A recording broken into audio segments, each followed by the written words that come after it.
Hello students, एक बार फिर आपका स्वागत है आपके अपने YouTube channel smart study classes में। प्यारे बच्चों, इससे लास्ट वीडियो लेक्चर के अंदर हमने आपको क्लास 12 का चैप्टर नंबर 5 सांतत्यता तथा अवकलनीयता के बारे में पढ़ा दिया था। ठीक है, और बेसिक भी हम इसका करा चुके हैं 2 वीडियो लेक्चर में। और लास्ट वीडियो लेक्चर में हमने आपको 5.1 के कुछ प्रश्न सॉल्व कराए थे। जो प्रश्न रह गए हैं उन्हें आज हम कराने वाले हैं। ठीक है, देखिए इस चैप्टर के रूल्स बहुत ज़रूरी हैं, आपको याद रखना जो भी मैंने रूल्स बताए हैं, क्योंकि थोड़ा पेचीदा टाइप का चैप्टर है। अगर रूल्स याद होंगे तो फिर पेचीदा नहीं है। थोड़ा क्वेश्चन की बनावट को देखकर आपको थोड़ा अजीब सा लगेगा क्वेश्चन, लेकिन अजीब सा नहीं है अगर आप उसके रूल्स को क्लियर कर लें अच्छे से और जो बातें हम बता रहे हैं उनको ध्यान रखें तो फिर दिक्कत नहीं आएगी। ठीक है, अच्छे से सब कुछ क्लियर होगा। कल आपके जो प्रश्न हो गए थे वो क्वेश्चन नंबर 1 हो गया था, 2 हो गया था, इन 2 तक हो गए थे। आज 3 पार्ट आपका चलेगा। ठीक है, चलिए देखिए क्वेश्चन नंबर 3 को देखते हैं टाइम को ज़ाया ना करते हुए। क्वेश्चन नंबर 3 में देखिए क्या कहा है, इसको सबसे पहले पढ़िए। ओके, इसमें कहा है निम्नलिखित फलनों के सातत्य की जांच कीजिए। यानी ये इस प्रश्न के अंदर हमें कुछ क्वेश्चंस दे रखे हैं, 4 पार्ट दे रखे हैं ABCD। इन चारों पार्टों की हमें सातत्य की जांच करनी है, सातत्यता की जांच करनी है, कंटिन्यूटी चेक करनी है। ठीक है, जांच करनी है। तो इसमें एक चीज़ है नहीं, क्या जो इससे लास्ट वाले जो प्रश्न थे उनमें क्या था, उनमें हमें वो बिंदु दिया था जिस बिंदु पर हमें सातत्य यानी कंटिन्यूटी चेक करनी थी। इन प्रश्नों में हमें बिंदु नहीं दिए। अगर ऐसे प्रश्न आ जाएं जब बिंदु ना दिए हों और कंटिन्यूटी की पहचान कराए तो फिर हम क्या करने वाले हैं, तो फिर हम बिंदु कुछ भी ले लेंगे, यानी कोई भी रियल नंबर ले लेंगे। किसी भी रियल नंबर पर हम चेक करेंगे और रियल नंबर पर limit, left hand limit, right hand limit और वैल्यू ऑफ फंक्शन तीनों इक्वल आ जाएंगी तो फंक्शन जो है कंटिन्यूस हो जाएगा, सातत्य हो जाएगा। और कोई भी एक अनइक्वल आएगी तो फलन असतत यानी असातत्य यानी डिसकंटिन्यूटी हो जाएगा। ठीक है, जब बिंदु ना दिए हों तब क्या करने वाले हैं, किसी भी रियल नंबर के लिए चेक कर लेंगे, कोई भी रियल नंबर ले लेंगे। ठीक है, तो देखिए पहला क्वेश्चन को देखते हैं। और देखिए इन प्रश्नों में आपको बनाकर लैंग्वेज लिखनी है, कोई सॉल्यूशन यहाँ पे खास नहीं होना है। जैसे पिछले क्वेश्चंस में हम कर रहे थे, हमें पॉइंट्स दिया था, फंक्शन की वैल्यू सॉल्यूशन करके निकाल रहे थे, लेफ्ट हैंड लिमिट सॉल्यूशन करके निकाल रहे थे, राइट हैंड लिमिट सॉल्यूशन करके निकाल रहे थे। ऐसा यहाँ नहीं होगा, यहाँ ज़्यादा बड़ा क्वेश्चन नहीं होगा। यहाँ समझते हुए क्वेश्चन की लैंग्वेज को लिखना है हमें इन प्रश्नों के अंदर। ठीक है, लैंग्वेज लिखनी है, एक सॉल्यूशन नहीं होगा लंबा वाला कि कोई कैलकुलेशन हो रही हो, ऐसा कुछ वो तब होता जब यहाँ कोई पॉइंट्स गिवन होते और गिवन पॉइंट्स पर हमसे जांच करा रहे होते कंटिन्यूटी की, डिसकंटिन्यूटी की, तो चलता। बट यहाँ पर हमें पॉइंट गिवन नहीं है, तो पॉइंट गिवन ना हो तो फिर आपको सोचते समझते हुए सिर्फ एक लैंग्वेज लिखनी है क्वेश्चन के बारे में और उस लैंग्वेज के द्वारा आपको प्रूफ करना है कि फंक्शन इज़ कंटिन्यूस। ओके, इस तरीके से। तो देखिए यहाँ पे फर्स्ट क्वेश्चन क्या कह रहा है, 3rd का A पार्ट है, इसमें हमें फंक्शन दिया है यानी फलन fx, फलन fx is equal to x minus 5। ये हमें एक फंक्शन दिया है और इस प्रश्न में कोई कंडीशन भी नहीं दी है, क्योंकि आने वाले प्रश्नों में कुछ में कंडीशंस भी हैं। तो यहाँ कोई कंडीशन नहीं दी है, सिर्फ एक फंक्शन दे दिया कि फलन fx is equal to x minus 5। इसकी जांच कीजिए कि ये सतत है या असतत है, सातत्य है या असातत्य है, कंटिन्यूटी है या डिसकंटिन्यूटी है। ओके, ये चीज़ हमें चेक करनी है। ये तीनों बात एक ही है जो मैंने बोली है। ओके, तो इसके लिए देखिए क्या करेंगे। अब यहाँ पॉइंट तो कोई दिया नहीं है, ठीक है, यहाँ पॉइंट तो हमें कोई भी गिवन है नहीं, तो क्या करेंगे, कोई भी रियल नंबर पे आप चेक कर लीजिए, यानी किसी भी आप रियल नंबर पर आप चेक कर लीजिए कि फंक्शन जो है हमारा कंटिन्यूटी है या डिसकंटिन्यूटी है। ठीक है, क्योंकि अगर आप यहाँ तो पॉइंट गिवन नहीं है ना, इसीलिए हमें किसी भी नंबर पे हमें इसको चेक करना पड़ेगा। ठीक है,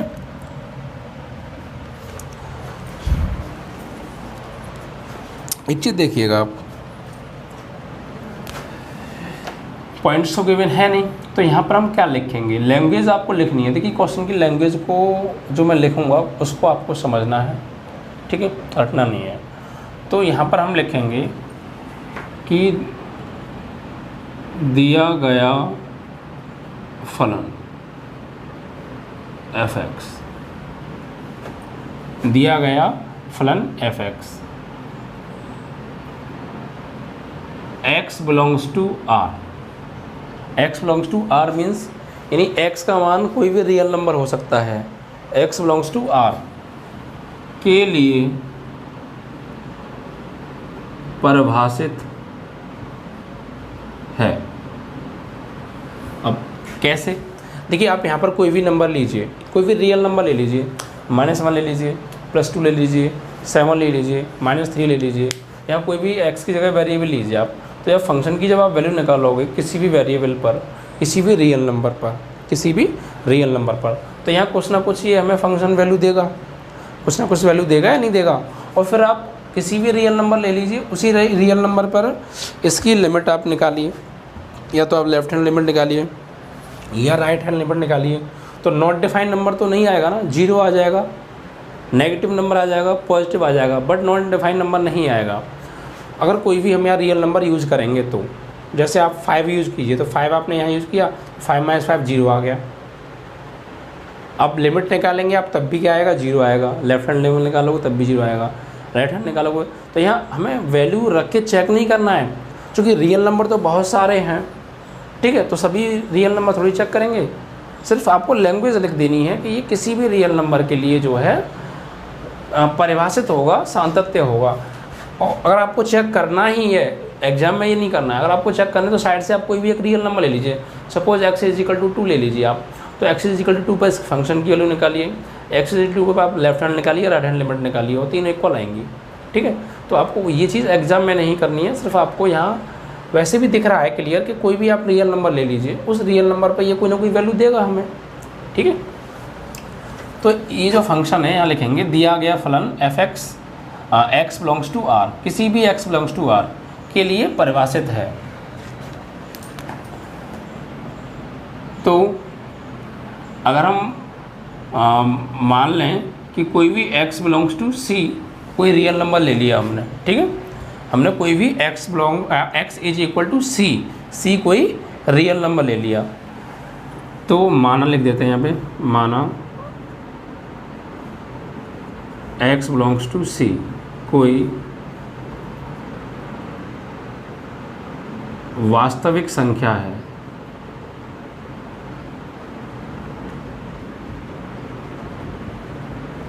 अब x = c कोई क्या है, वास्तविक संख्या है, और c की जगह तो कुछ भी हो सकता है, 2 भी हो सकता है, 3 भी हो सकता है, -5 भी हो सकता है, 2.3 भी हो सकता है, -7 भी हो सकता है, तो कुछ भी हो सकता है, कोई भी रियल नंबर c की जगह हो सकता है। तो x बिलोंग्स टू c कोई वास्तविक संख्या है जिसके लिए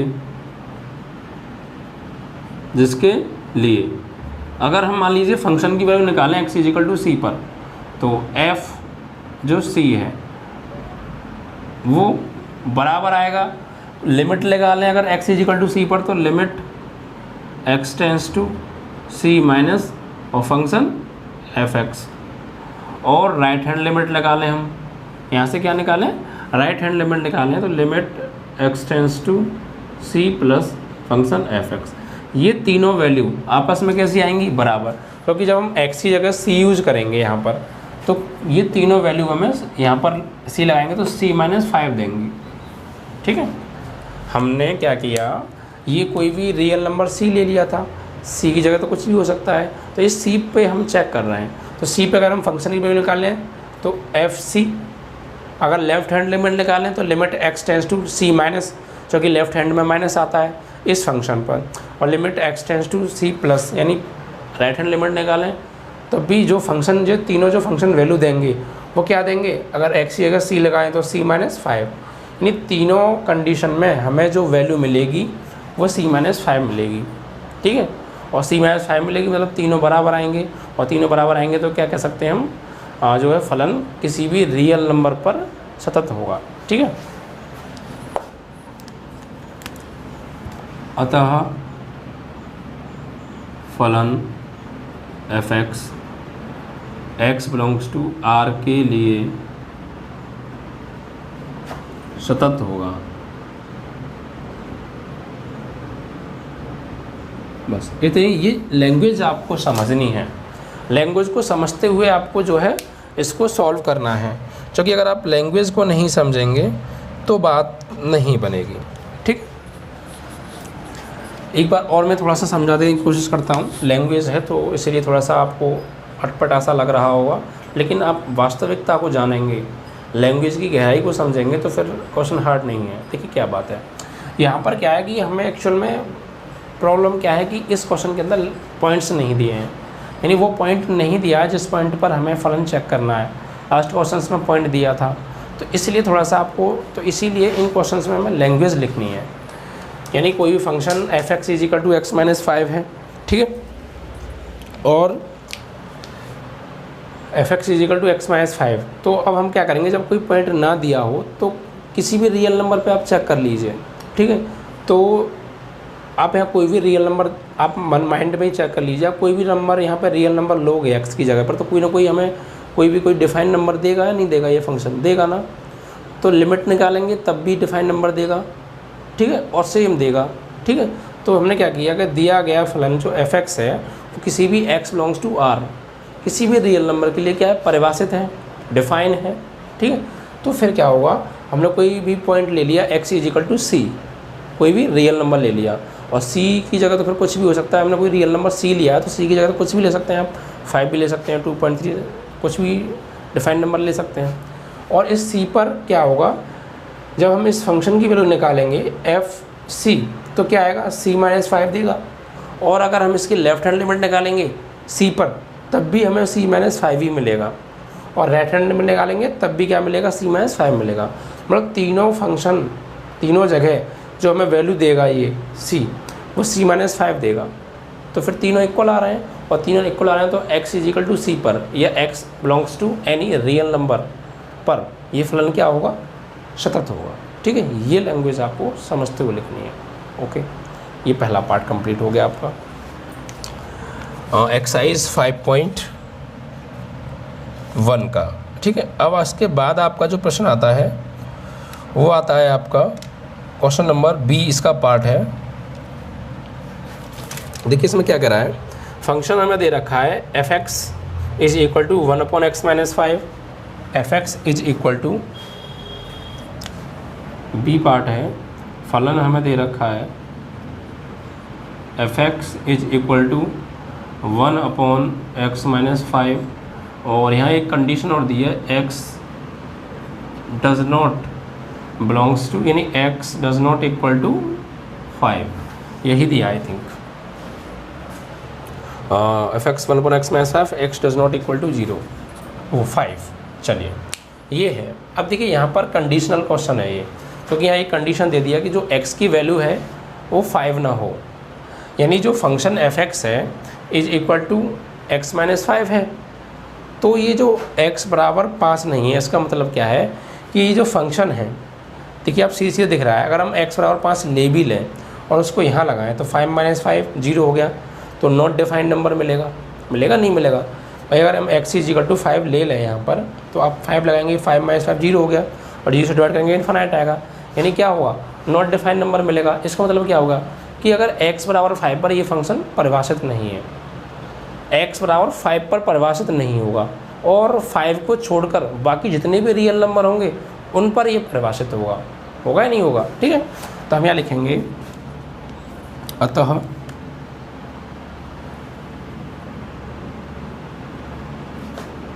यहाँ लिखेंगे दिया गया फलन x इज इक्वल टू 5 पर क्या नहीं है, परिभाषित नहीं है। क्यों, क्योंकि आप देखिए यहाँ पर आप 5 लगाएंगे तो 5 माइनस 5 0 नॉट डिफाइंड नंबर मिलेगा ना, 5 पर परिभाषित नहीं है। ठीक, तो x बराबर 5 पर फलन असतत होगा।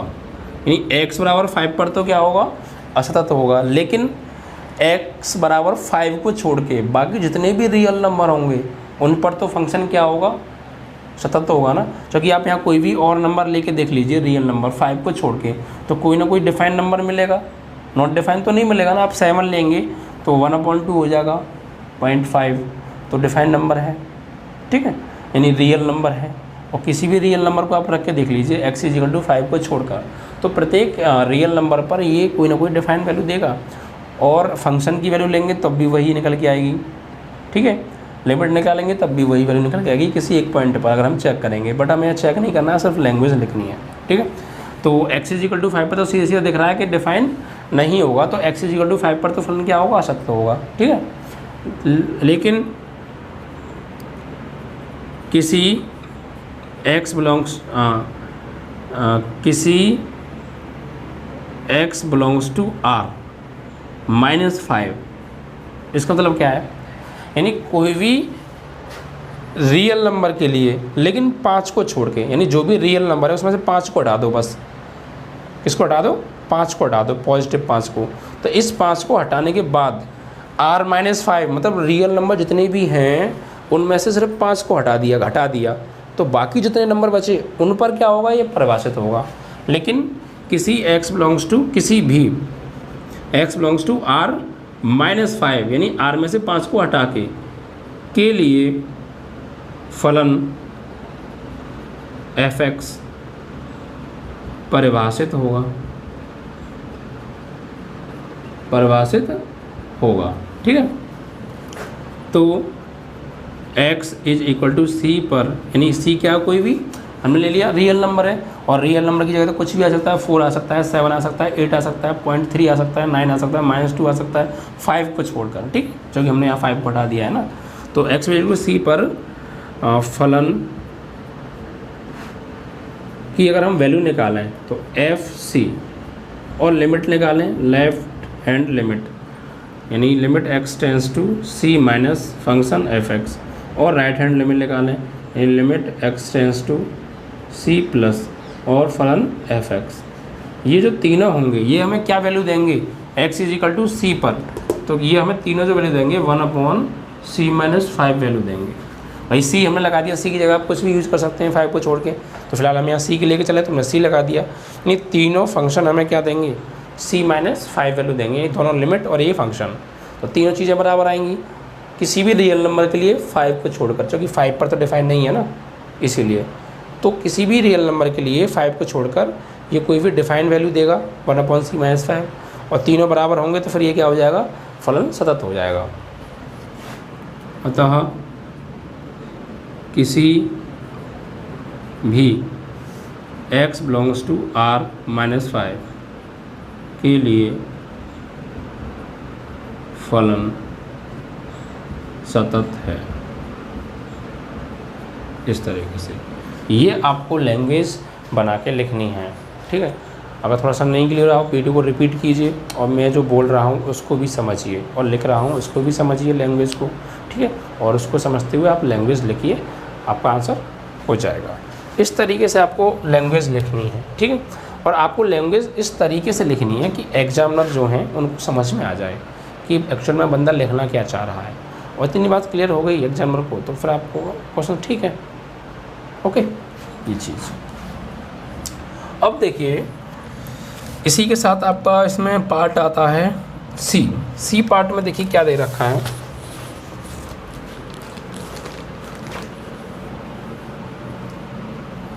सी पार्ट है, यहाँ पर हमें गिवन है कि फंक्शन f(x) = x² - 25/x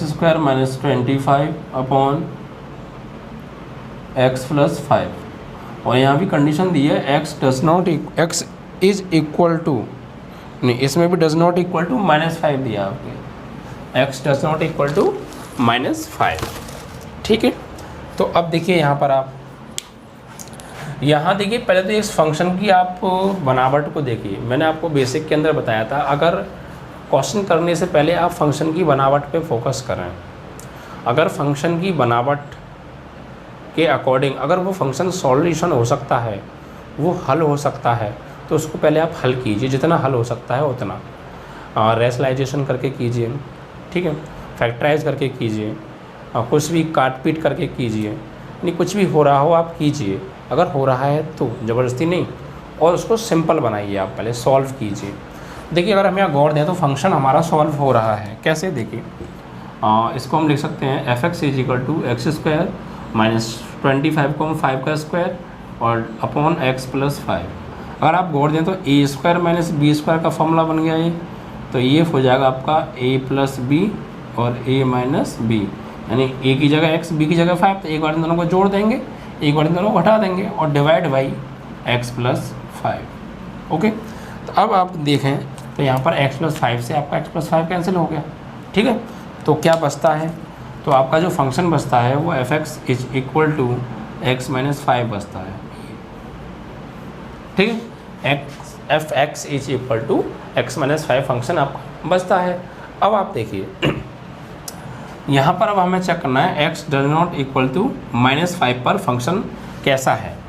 तो देखिए यहाँ आप गौर दीजिए, x does not equal to -5 पर फंक्शन जो है कैसा है, ये चीज़ हमको यहाँ पर चेक करना है।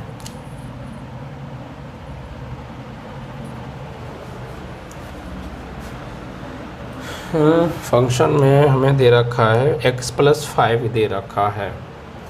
तो अब देखिए, तो यहाँ पे साफ साफ कह रहा है कि x does not equal to 5, यानी x की जगह हम 5 नहीं ले सकते, कुछ और ले सकते हैं, जो कि कंडीशन में मना कर रखा है। तो फिर क्या होगा, कोई जो ये फंक्शन है किसी भी रियल नंबर के लिए जो है परिभाषित होगा, बट -5 को छोड़कर, ठीक है। तो यहाँ लिखेंगे, यहाँ आप डायरेक्ट लिख दीजिए इसी प्रकार कि अतः चूँकि x does not is equal to -5, तो फलन एफ एक्स किसी भी x बिलोंग्स टू r, किसको छोड़कर, -5 को छोड़कर, यानी -5 नहीं लेंगे ना x का मान, के लिए परिभाषित होगा, ठीक है, परिभाषित होगा। तो x बिलोंग्स टू c कोई रियल नंबर है, कोई क्या है, रियल नंबर है, यानी आपकी वास्तविक संख्या है, ठीक है। तो x is equal to c के लिए फलन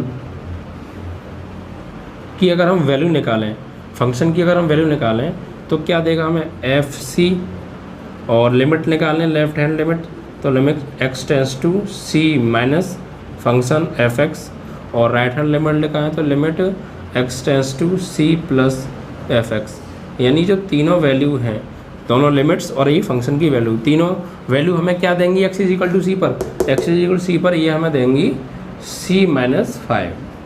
यहाँ पे जो तीनों वैल्यूज हैं हमें c माइनस 5 देंगी, और तीनों आपस में कैसी होंगी, इक्वल होंगी, किसी भी रियल नंबर के लिए -5 को छोड़कर।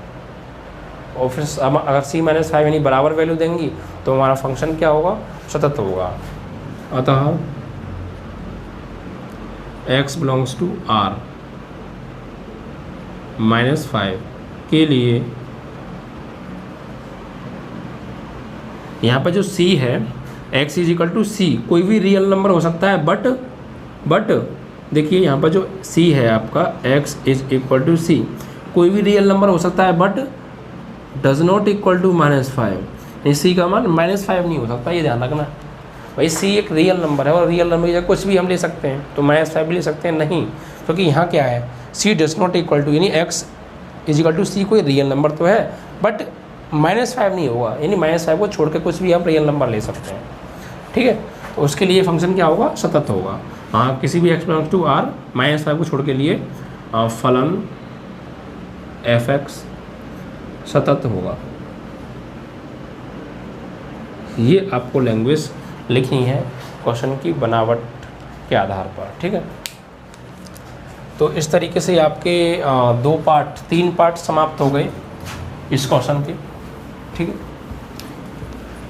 थोड़ा लैंग्वेज की वजह से अटपटा लग सकता है, लेकिन आप थोड़ा बार बार इस बात को समझने की कोशिश करेंगे, जो मैं कोशिश आपको कर रहा हूँ समझाने की, तो फिर जब आप इसकी एकदम लैंग्वेज को समझ जाएंगे तो फिर क्वेश्चन हार्ड नहीं लगेगा।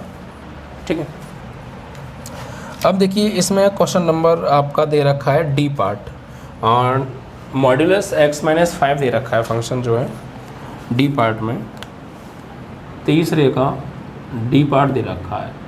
तो इसमें फंक्शन हमें दे रखा है f(x) = मॉड्यूलस x-5, ये फंक्शन है।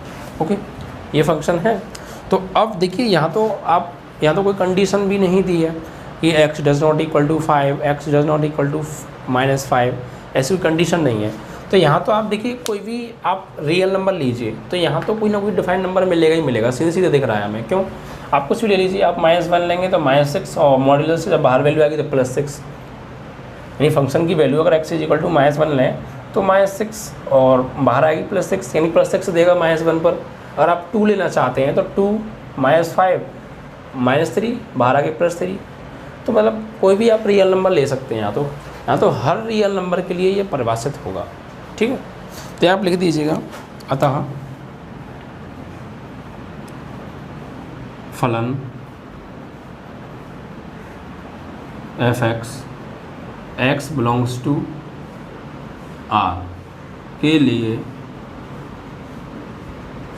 परिभाषित है, ठीक है। तो अगर यहाँ पे हम वैल्यू निकालें, सपोज c पर निकालें तो FC, और यहाँ इसकी वैल्यू निकालें तो लिमिट निकालें तो limit x tends to c minus f(x), और राइट हैंड लिमिट निकालें तो limit x tends to c plus f(x), यानी तीनों चीज़ें क्या आएंगी हमारी बराबर आएंगी, और हमें क्या वैल्यू देंगी, ये तीनों चीज़ें मॉड्यूलस c-5 वैल्यू देंगी। कोई भी रियल नंबर के लिए सत्य होगा। तो फलन f(x) x belongs to R के लिए सतत है, किसी भी x बिलोंग्स टू R के लिए फलन सतत है। आपको ये लैंग्वेज लिख देनी है नॉर्मली। ठीक है, तो इस तरीके से ये आपके जो 5.1 का क्वेश्चन नंबर 3 था, इसके अंदर 4 पार्ट दिए थे, ये आपके समाप्त हो गए। ठीक, तो बस था कुछ नहीं, थोड़ा सा वही चीज़ है कि आप लैंग्वेज पर फोकस करें तो ज़्यादा दिक्कत नहीं देगा। अगर आप लैंग्वेज पर फोकस नहीं करेंगे तो फिर प्रॉब्लम आ सकती है। ठीक है, इसके बाद आपको जो प्रश्न दिया है वो 4 है। देखिए, आप लैंग्वेज को समझना, ये जो मैंने क्वेश्चंस कराए मैं फिर एक बार आपको बता रहा हूँ कि लैंग्वेज को फिर दोबारा से समझने की कोशिश करें, क्योंकि क्वेश्चन की लैंग्वेज की वजह से आपको थोड़ा सा अटपटा लग सकता है, लेकिन जो मैं बात बोल रहा हूँ, जो मैं बात लिख रहा हूँ और जो मैं आपको समझाने की कोशिश कर रहा हूँ, अगर आप उस रास्ते पर जाएंगे तो आपको बात क्लियर हो जाएगी कि क्यों ऐसा हो रहा है।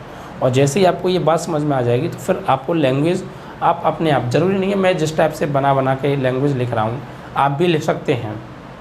ठीक, लैंग्वेज आपको बनानी है, क्योंकि अगर आपको जड़ मालूम पड़ेगी कि लिखना क्या है एक्चुअल में, तो फिर तो आप बना के लिख सकते हैं, अपनी लैंग्वेज में भी लिख सकते हैं। ठीक है, और लैंग्वेज आप ऐसी लिखें कि सामने वाले को थोड़ा क्लियर हो, मतलब समझ में आए कि क्या समझाने की आप कोशिश कर रहे हैं। ठीक है, इसके बाद देखिए क्वेश्चन नंबर है आपका 4।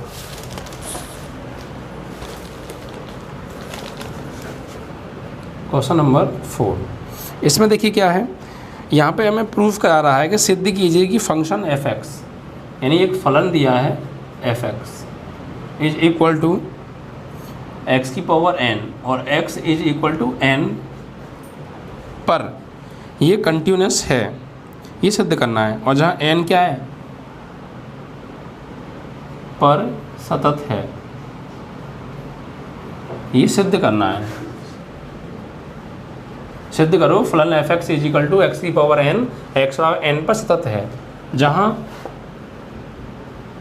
n इज इक्वल टू कोई भी क्या है, पॉजिटिव इंटीजर है, यानी धन पूर्णांक है। ठीक है, ये n है, कोई भी पॉजिटिव इंटीजर है। तो देखिए x is equal to N पर ये हमें प्रूफ करना है कि कंटिन्यूस होगा।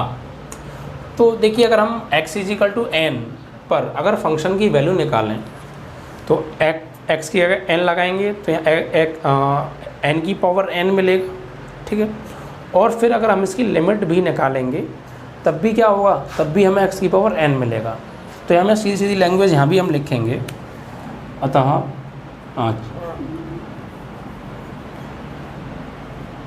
फलन f(x) is equal to x की पावर n, ठीक है।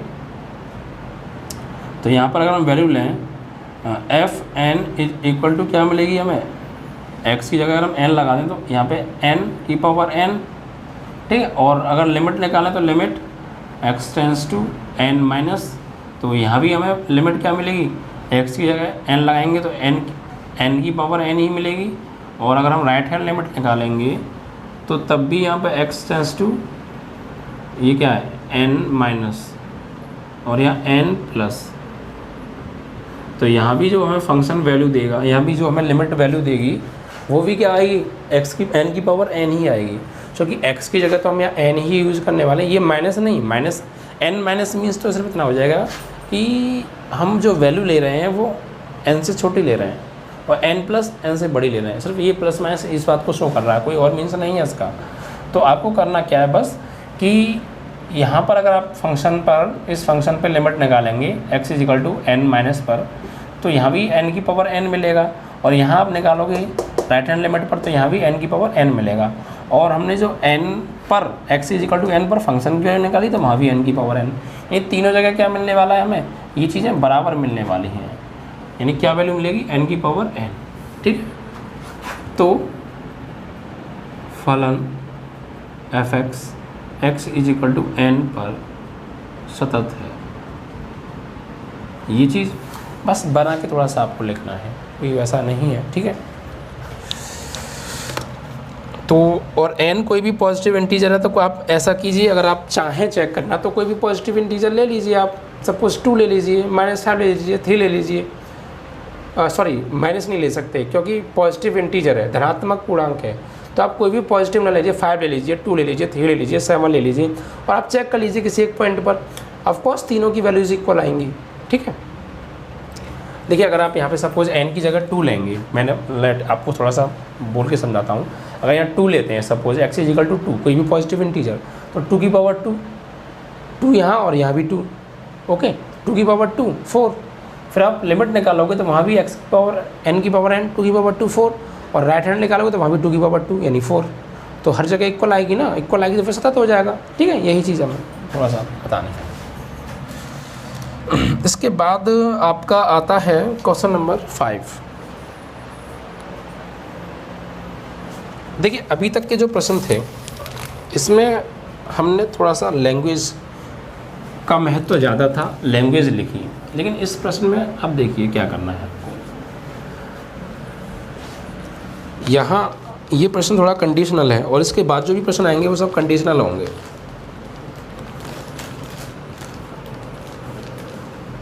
x is equal to question number 5 देखिए आप, यहाँ पर क्या दे रखा है कि क्या फलन f(x), इसमें कहा है कि क्या फलन f(x)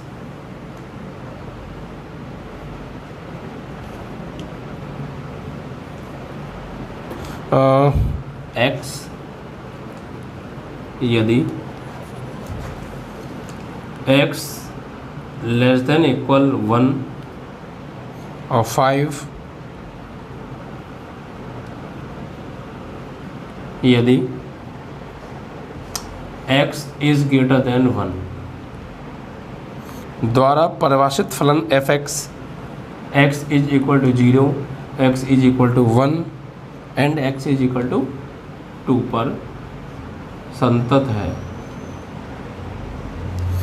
ये हमें बताना है कि क्या x is equal to 0, x is equal to 1 और x इज इक्वल टू 2 पर ये जो फंक्शन है ये सतत होगा, ये फंक्शन सतत होगा। अब देखिए ऐसा प्रश्न आपके पास सामने पहली बार आ रहा है जो कि कंडीशनल क्वेश्चन है, इस बात को समझने की कोशिश कीजिएगा आप। देखिए यहाँ पर हम एक्चुअल में करने क्या वाले हैं, यहाँ पर इन तीनों पॉइंट्स पर हमें इस फंक्शन को चेक करना है। सतत होगा या असतत होगा, ठीक है। तो वो किस तरीके से चेक करेंगे, यहाँ पर देखिए सबसे पहले अगर हम बात करें कि x = 0 पर चेक करें, तो x = 0 पर चेक करेंगे तो इनका क्या मतलब है, ये साइन तो आप अच्छी तरह समझते होंगे। देखिए जिधर मुंह खुला होता है वो वाली साइड वाली वैल्यू इधर वाली वैल्यू से क्या होती है, बड़ी होती है। और अगर ये भी निशान लग जाए तो मतलब ये जो वैल्यू है इस वाली वैल्यू से बड़ी के साथ साथ बराबर भी हो सकती है, यानी बड़ी भी हो सकती है और बराबर भी हो सकती है। अगर इस तरीके का मुँह था तो फिर इधर वाली जो वैल्यू है, जिधर मुंह बंद होता है वो छोटी होती है, जिधर मुंह खुला होता है वो बड़ी होती है, बचपन से आप पढ़ते आ रहे हैं। और साथ में बराबर का निशान और लग जाए तो अगर हम बात करें इस वैल्यू की, तो ये वैल्यू इस वैल्यू से बड़ी होने के साथ साथ बराबर भी हो सकती है, बड़ी भी हो सकती है, बराबर भी हो सकती है। और बात करें इस वैल्यू की, तो ये वैल्यू इस वैल्यू से छोटी हो सकती है और बराबर भी हो सकती है। ये इसका मीन्स है। अगर आप इधर देखेंगे तो बड़ा और बराबर, इधर देखेंगे तो आप छोटा और बराबर। अगर आप इस चिन्ह को देखें तो वो मैंने यही समझा दिया आपको। इधर देखेंगे तो आप ये मुंह बंद है इधर छोटा और बराबर, इधर देखेंगे तो इससे ये वाली वैल्यू बड़ी और बराबर। ओके, ये चीज़। और सिंगल साइन आ जाए ओनली ये, तो आप समझ जाएंगे कि इधर वाली वैल्यू से बड़ी होगी और इधर वाली वैल्यू से छोटी होगी। इस तरीके से आ जाए तो इधर वाली वैल्यू से छोटी होगी, इधर वाली वैल्यू से बड़ी होगी। और जिधर मुंह खुला है वो बड़ी होगी, इधर मुंह बंद है वो छोटी होगी। और बराबर भी आ रहा है एक निशान, तो बराबर भी हो सकती है, ठीक है। ये इसका मीन्स है साइन का। तो इन साइन के मीन्स को समझने के बाद अब आपको क्या समझना है इस प्रश्न के अंदर। देखिए यहाँ पर हम क्या करेंगे, हमें कंडीशनल वैल्यू उठाएंगे, यानी इसके अकॉर्डिंग उठाएंगे हम वैल्यू।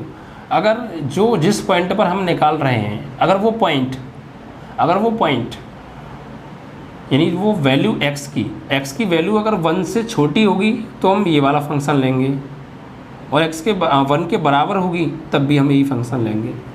समझ रहे हो, यानी जिस पॉइंट पर हम इस फंक्शन को चेक कर रहे हैं कंटिन्यूस है या डिसकंटिन्यूस है, अगर वो x की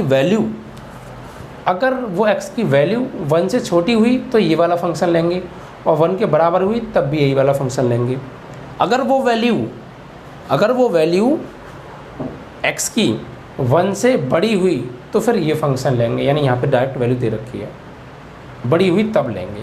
तो दो केसेस हैं, अगर x से छोटी हुई या बराबर हुई तो ये वैल्यू, और बड़ी हुई तो ये वैल्यू। इसके अकॉर्डिंग हम यहाँ निकालेंगे, ठीक है। तो देखिए फिलहाल हम यहाँ चेक करते हैं x = 0 पर। x = 0 पर, तो यहाँ पर सबसे पहले x = 0 पर बात करें, अगर हम फलन की वैल्यू निकालें तो यानी x का मान जो है वो 0 होगा। तो x का मान अगर 0 होगा तो वो 1 से बड़ा तो होगा नहीं। खुद सोचिए आप, x = 0 पर अगर हम निकाल रहे हैं तो फंक्शन कौन सा लेंगे, तो फंक्शन लेंगे ये, ना कि ये। क्यों उसका रीज़न है, x = 0 यानी x का मान 0 है, तो x का मान अगर 0 होगा तो क्या बताइए, वो जो 0 होगा वो 1 से बड़ा होगा, यानी x की वैल्यू अगर यहाँ पर 0 है तो क्या ये 1 से बड़ी होगी। x की वैल्यू अगर हम 0 है, यहाँ पर हम 0 पर निकाल रहे हैं, तो क्या यहाँ पर 0 लगाएंगे तो वो क्या 0 1 से बड़ी होगी क्या, +1 से बड़ा होगा 0 नहीं होगा, तो ये सत्य नहीं है। यहाँ पर अगर बात करें तो जो वो 0 होगा वो 1 से छोटा तो होगा, ये वाली बात सत्य हो रही है, ठीक है। ये बात बहुत समझना ज़रूरी है। देखिए आगे के प्रश्नों में यही बात मेन है जो इस प्रश्न में है, और इसलिए मैं पहले ही क्वेश्चन में आपको ये बात क्लियर कराना चाहता हूँ कि ऐसा क्यों होता है, और ये बात आपके लिए समझना बहुत ज़रूरी है। अगर आप ये वाली बात क्लियर नहीं होगी तो आगे के प्रश्न करने में आपको भारी समस्या आने वाली है। इस बात को आप यहीं पे क्लियर करने की कोशिश कीजिए कि हम ये फंक्शन कौन सा लेते हैं, किस तरीके से लेते हैं, वो आप बात को समझिए। देखिए x = 0 पर निकाल रहे हैं, अगर हम यहाँ 0 लेते हैं, सपोज इस फंक्शन में मैं देखूँ चेक करूँ, तो अगर मैं यहाँ 0 लूँगा तो क्या 1 से बड़ा होगा 0? नहीं होगा ना, 1 से छोटा होता है, तो फिर ये फंक्शन तो नहीं लेंगे, सत्य नहीं है। अगर हम यहाँ पर बात करें, इस फंक्शन पर चेक करें क्या ये फंक्शन लेंगे, तो देखिए x = 0 देखिए यहाँ पे रखे, तो 0 लेंगे तो क्या 0 1 से छोटा होता है? हाँ होता है। तो बस या तो छोटा होगा या बराबर होगा, तो छोटा है ना, तो बस फिर कौन सा फंक्शन लेंगे, ये वाला फंक्शन लेंगे, क्योंकि यहाँ पर ये वाली बात अप्लाई हो रही है, सत्य हो रही है कि 0 x 1 से छोटा है, तो फिर ये वाला फंक्शन लेंगे, उसके सामने वाला फंक्शन लेंगे, ठीक। तो देखिए x = 0 पर फंक्शन क्या है, 0 पर फलन क्या होगा, f(x) = क्या होगा, x होगा। अब ये फंक्शन हमारे पास आ गया, हमने वहाँ से फंक्शन निकाल लिया, वैल्यू के अकॉर्डिंग समझ के, यानी कंडीशन लगाकर। ठीक है, इतना क्लियर। अब ये फंक्शन आ गया, मेन चीज़ थी यहाँ से फंक्शन उठाना कि कौन सा फंक्शन है। अब फंक्शन हमारे पास है, आप यहाँ पर इस फंक्शन की x = 0 पर वैल्यू निकाल लीजिए, लेफ्ट हैंड लिमिट निकाल लीजिए और राइट हैंड लिमिट निकाल लीजिए, तीनों इक्वल आएंगे। ठीक है, तो देखिए x = 0 पर, तो यहाँ पे पहले फंक्शन की वैल्यू निकालेंगे, तो x = 0 रखने पर तो f 0, तो वैल्यू भी आ रही है 0 आएगी। ठीक है, x = 0 रखने पर फंक्शन की वैल्यू क्या आ रही है, 0 आ रही है। अब देखिए अगर लिमिट चेक करें हम, लिमिट की अगर हम बात करें तो लिमिट भी अगर आप देखिए x = 0 पर, ठीक, तो लिमिट x → 0, तो फंक्शन क्या है f(x), तो यहाँ भी x की जो वैल्यू है वो 0 से बड़ी लेंगे भाई, x → 0 माइनस, ये 0 से क्या लेनी है, छोटी, तो फिर ये फंक्शन लिया जाएगा और इस फंक्शन पर भी इसकी वैल्यू क्या आएगी, 0 आएगी। इसी प्रकार अगर राइट हैंड लिमिट की बात करें तो x → 0 प्लस, यानी x की वैल्यू 0 से बड़ी या 0 के बराबर भी हो सकती है, तो फिर भी यही फंक्शन आएगा। तो यहाँ भी क्या आएगा, f(x), तो इस पर भी फंक्शन की वैल्यू क्या आएगी आपकी, 0 आएगी। ठीक है, तो फिर यहाँ पर तीनों चीज़ें क्या आ रही हैं, बराबर, तो आता है फलन x = 0 पर सतत होगा।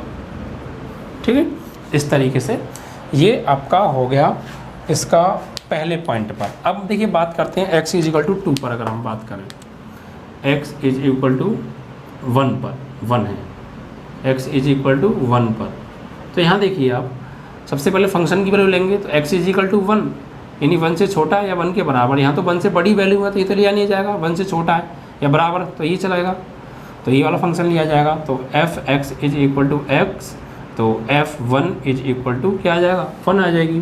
ठीक है, अब लेफ्ट हैंड लिमिट की बात करें हम, LHL, तो लिमिट x → 1 माइनस f(x), तो 1 माइनस यानी 1 से छोटा, और 1 से छोटा यानी ये फंक्शन, ये तो 1 से बड़ा है, तो यानी f(x) ही आएगा। यानी लिमिट अगर यहाँ बात करें तो आपका क्या आएगा, s → 0, और यहाँ पर फंक्शन हो जाएगा हमारा 0 माइनस h, और लिमिट लगाएंगे तो क्या आएगा आपका, यानी 1 माइनस की बात कर रहे हैं हम, तो फंक्शन क्या लिया जाएगा, यहाँ पे x लिया जाएगा, यानी लिमिट ये आपका हो जाएगा s → 0, और यह फंक्शन हो जाएगा आपका x। ठीक है, अब क्या लगाएंगे x की जगह पर, हम x की जगह पर हम लगाएंगे 1 माइनस h, 1 माइनस h, यानी लिमिट s → 0, और यहाँ पे 1 माइनस h हो जाएगा, और जब लिमिट लगाएंगे तो क्या हो जाएगी वैल्यू, यहाँ से 1 आ जाएगी। ठीक है, अब RHL पे अगर हम बात करें यहाँ पर RHL पे, तो लिमिट x → 1 प्लस और f(x), तो 1 प्लस यानी 1 से बड़ी, और 1 से बड़ी फिर कौन सी वैल्यू ली जाएगी, ये, क्योंकि ये तो 1 से छोटी और 1 के बराबर है। RHL में 1 प्लस यानी 1 से बड़ा, और जब 1 से बड़ा लेंगे तो 1 से बड़ा, तो ये वाली कंडीशन आ रही है ना 5, तो यहाँ पर फिर फंक्शन क्या होगा आपका, यहाँ पर होगा लिमिट s → 0 5, और 5 सॉल्व करेंगे तो 5 ही आएगा। तो हमने यहाँ क्या देखा, फंक्शन की वैल्यू 1 आ रही है, LHL 1 आ रही है, बट RHL 5 आ रही है। अतः f(1) = limit x → 1 minus f(x) does not equal to limit x → 1 plus f(x), ये चीज़ बराबर नहीं आ रही है। फलन x = 1 पर असतत होगा, ये चीज़।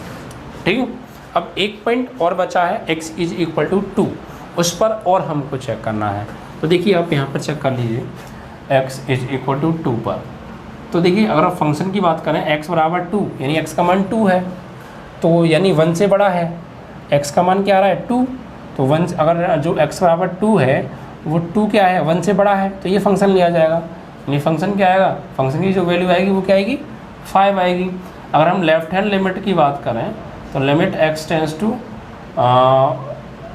2 माइनस, यानी 2 से छोटा। ठीक है, यहाँ पर क्या है, 1 से छोटा या 1 के बराबर है, तो 1 से छोटा ले सकते हैं, 1 के बराबर ले सकते हैं। यहाँ पर 1 से बड़ा ठीक है। 1 से बड़ा अगर हम लेंगे तो ये लिया जाएगा यहाँ पे फंक्शन, यानी फंक्शन क्या आ जाएगा आपका fx, और यहाँ पर लिमिट x टेंस टू 0, और यहाँ पे क्या आ जाएगी 5। तो यहाँ भी वैल्यू आपकी क्या आने वाली है, 5 आने वाली है। इसी प्रकार अगर आप RHL पे बात करेंगे तो यहाँ भी वही चीज़ आएगी, लिमिट x टेंस टू 2+, ठीक है, 2+, तो 2+ यानी वैल्यू जो है 2 से बड़ी है, तो यानी 1 से बड़ी है, 1 से बड़ी तो 2 से भी बड़ी होगी, ठीक है। तो क्या भी क्या आएगा फंक्शन आपका 5 आएगा, यानी fx, और यहाँ भी आपको कितने निकल के आएगा 5 ही आएगा। तो तीनों जगह क्या आएंगी वैल्यू बराबर, लिखेंगे अतः x इज इक्वल टू किस पर, 2 पर, फलन सतत है, ठीक है, इस तरीके से।